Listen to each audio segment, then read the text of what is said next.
శ్రీకాకుళం జిల్లా పలాసలో చోరీలకు పాల్పడుతున్న మహిళను కాశీబుగ్గ పోలీసులు అరెస్టు చేశారు. జూన్ 4న పలాసకు చెందిన ఒక మహిళ మెడలోని బంగారు గొలుసును దుర్గా అనే మహిళ చోరీ చేసింది. బాధితులు పోలీసులకు ఫిర్యాదు చేయడంతో దర్యాప్తును ప్రారంభించారు. ముద్దాయి దుర్గాను అరెస్టు చేసినట్లు కాశీబుగ్గ డీఎస్పీ వెంకట్రాప్పారావు చెప్పారు. మహిళ నుంచి 6 తులాల బంగారు ఆభరణాలు స్వాధీనం చేసుకున్నారు.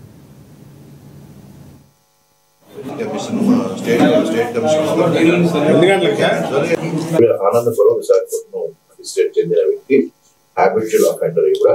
ఈవిడ కంప్లైనెంట్ రోహిణి అనే స్త్రీ శ్రీకాకుళంలో బస్సు ఎక్కి పలాస తన సొంత గ్రామం రావడానికి బస్సు ఎక్కి పలాసలో దిగుతుండగా ఈ నేరం అనేది ఈవిడ బ్యాగ్ కట్ చేసి అందులో ఉన్న ఈ కనిపించిన ప్రాపర్టీస్ గోల్డ్ ఏంటంటే దొంగిలించడం జరిగింది.